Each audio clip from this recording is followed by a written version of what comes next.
Welcome to Horror Study Hall, the academic side of horror. I'm your host, M.A. Reynolds. It's time to get spooky.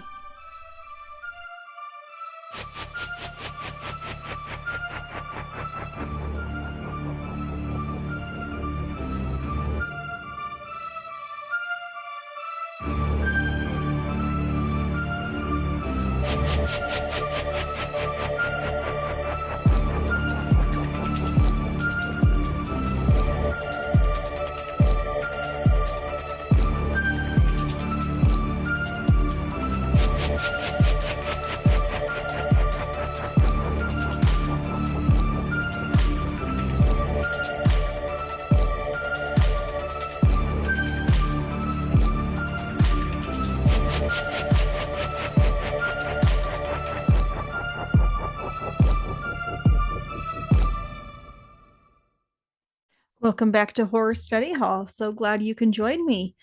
This is episode 11, The Sound of Horror. Horror does not want its audience to simply watch a movie. It wants us to experience the movie along with the characters as a passive participant. Sound is used to fully immerse the audience into the horror experience, to induce feelings of anxiety, fear, comedy, and relief alongside our protagonists. Horror is not only seen, but heard. Sound and film can be classified into two main types of sound: diegetic sound, or commonly referred to as like actual sound. This sound is sound that we can easily identify from the source from which it originates, either visually or inferred. So examples of that could be, of course, the language of the characters on screen, the sound of the footsteps as they walk across a tiled surface, maybe a door opening as you physically see a door open. You could also have the door opening off screen, but you could hear that creak and recognize it as door, sounds of water. You get the idea. Now, the other type of sound is non-diegetic sound, and that is sound without an inferred or visually identifiable source. It could be like commentary sounds, such as narration or theme music.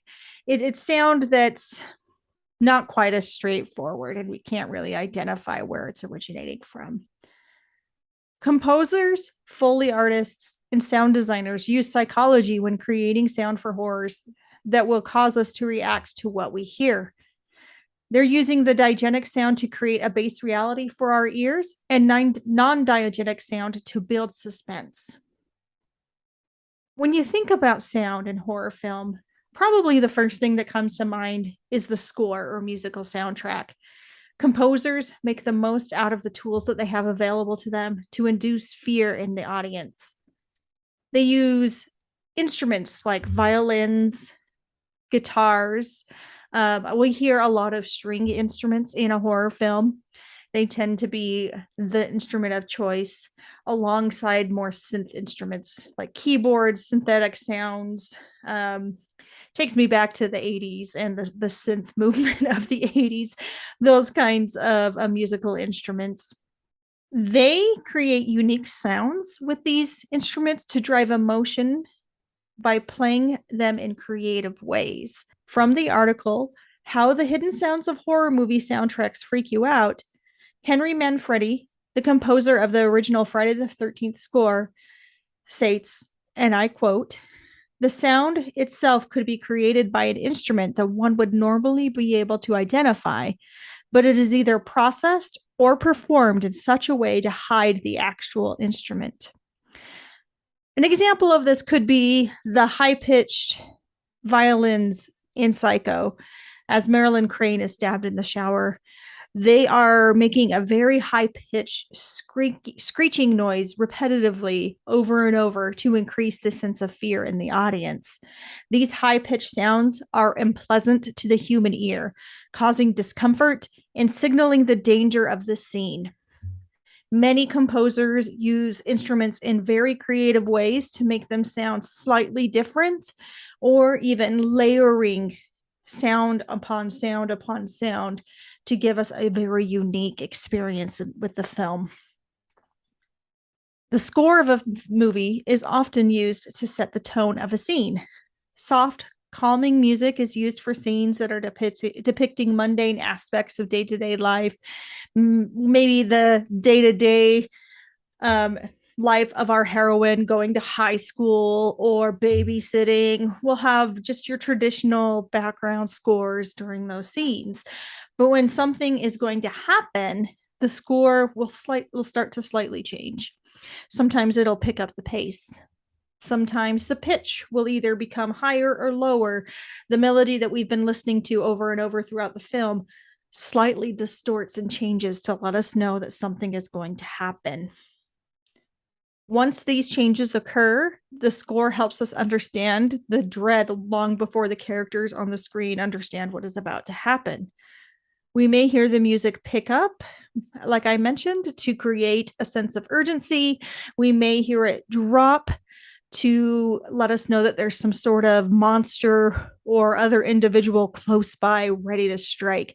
The music can become a character of the film. A great example of that is the Friday the 13th, the ma ma ma sound effect. It's really supposed to be kill them, mommy, but the composer took just the ki sound and the ma sound and just put it through some sort of synthesizer to have it repeat, which every time Jason or Jason's mother is close by, you start to hear that sound. So you know that the bad guy is nearby. And the people on the screen may not see them. They may be busy in the shower or doing other things I'm not going to mention. But we know as the audience, because the score has changed to that repetitive quote unquote theme song to let us know that something is happening. This is causing dread to build in us in anticipation of the scare. I have a great clip I'm about to share with you by the Newton brothers, who wrote the score for The Haunting of Hill House, the miniseries on Netflix that came out in 2018. So in this clip I'm about to play for you, the Newton brothers start with a slow, calm tune. About halfway through the song, the tone starts to shift to more of a menacing sound, and it builds with a slow iteration, or not a slow iteration. It starts to build into something a little different, a new iteration of what the first half was. It's a similar melody, but with a more fearful vibe. So I'm going to share that with you right now.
The clip I just played contains several techniques composers use to increase fear.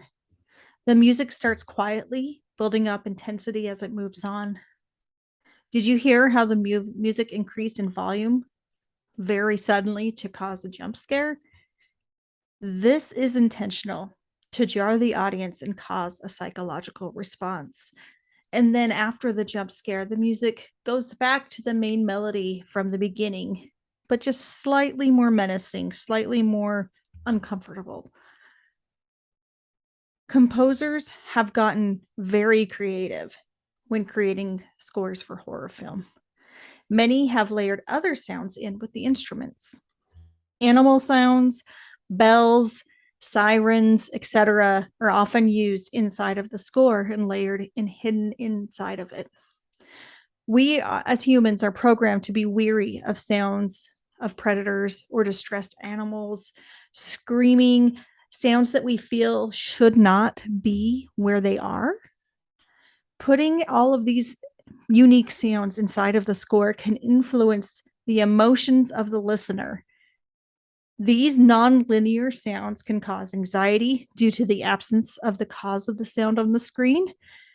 We cannot see what is making the sound, or at times even pinpoint its origin, or really understand where it came from.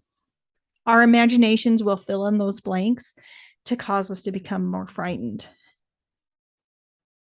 I may pronounce this name incorrectly, so apologies, but one of my favorite scores is from Roque Banos. He composed the score for the 2013 remake of Evil Dead. He uses these hidden sounds quite effectively in his songs for this movie, and I'm going to play a very, very brief clip of what I'm talking about for you.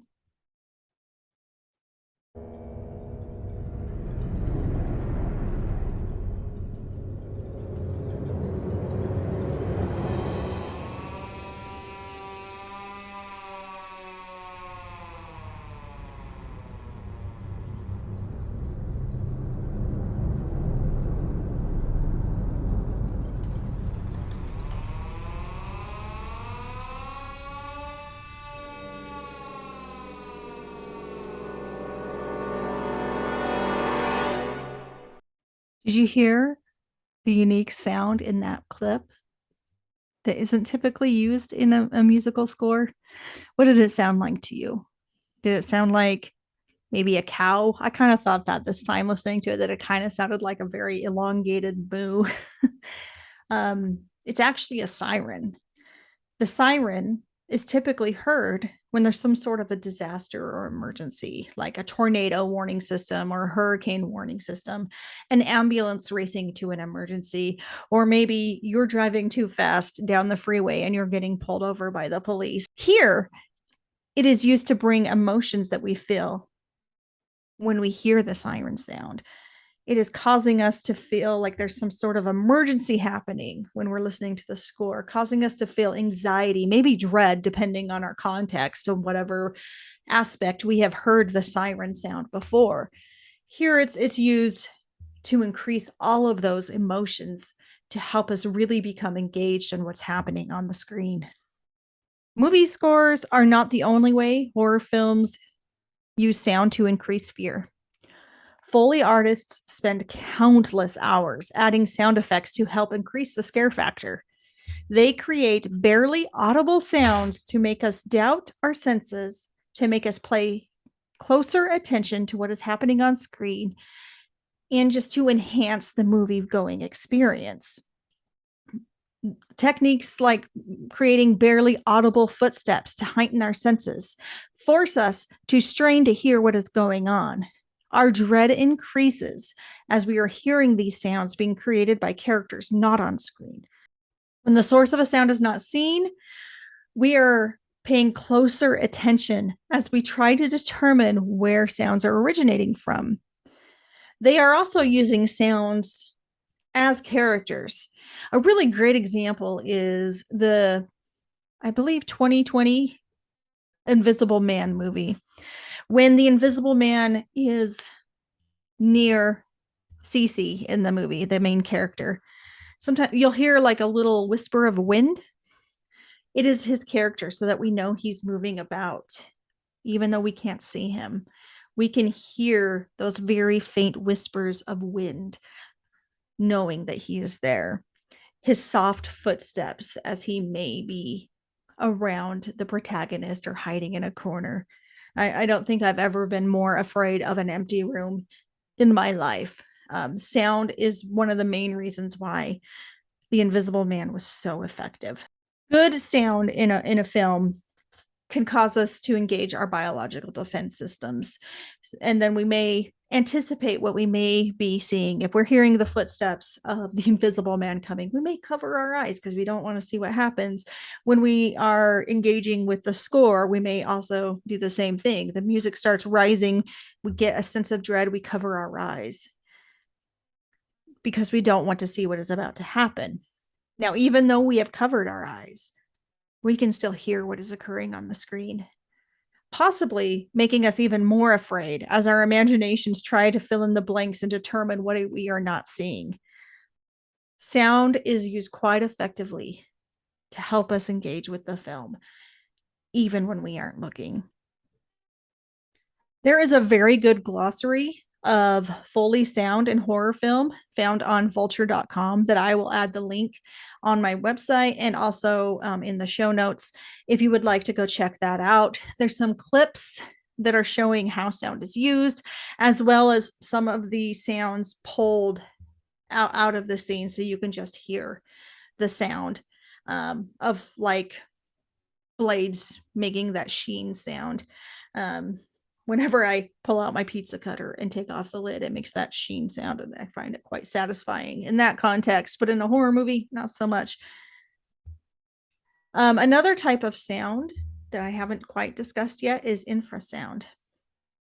Infrasound is a low frequency sound that cannot be heard by the human ear, but it can be felt by our bodies. It has been known to cause anxiety, unsettled feelings, chills, nervousness, or fear. Now, the human ear can hear sound beginning at 20 hertz. Infrasound exists at 19 hertz and below. This type of sound does exist naturally in nature, in earthquakes, in the wind sometimes, avalanches. It can also be found in some of our electronics. Sometimes a fan or a furnace will emit infrasound, and when you're near it, maybe you can kind of feel a little unsettled.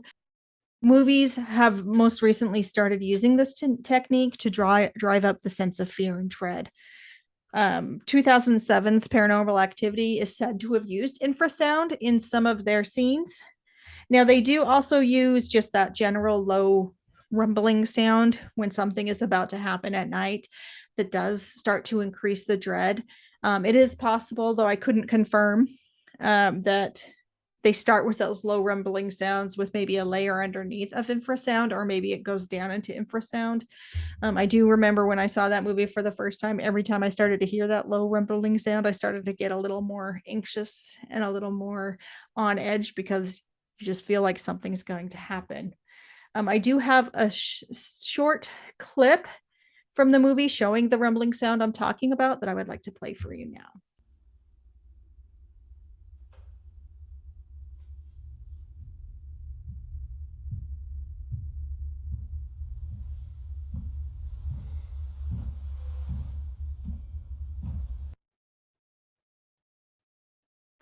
I hope you could hear that okay. There it starts just quiet and slowly builds to this low rumbling sound as footsteps are happening. The ghost is coming to slam the door on the main characters. I was also able to find a standalone clip of infrasound from RHA Audio. You can find that link in the show notes and on our website.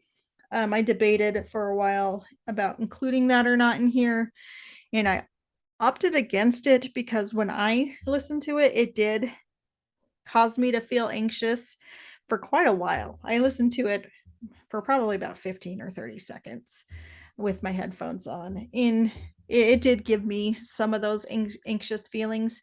And I wanted you to be able to opt in or opt out of listening to that on your own. So if you so choose to do so, you can find the link in the show notes and on our website to check that out. So, in closing, horror has shown how effective sound can be. The score jars us and induces fear. Foley artists bring the film to life in addition to having us fear what we cannot see. Infrasound causing us to feel the sound instead of hearing it. While watching horror, we can shield ourselves from the images, but we cannot hide from the sound. Thank you for joining us for Horror Study Hall. Please remember to rate us and review us on wherever you listen to this podcast. Share it with your friends. We would love to have more listeners come on this horror journey with us. Follow us on social media at Horror Study Hall on Instagram, Twitter, and YouTube. You can also find our website at horrorstudyhall.com for all of our show notes and links to our videos on YouTube. And remember to stay spooky, my friends. Have a great day.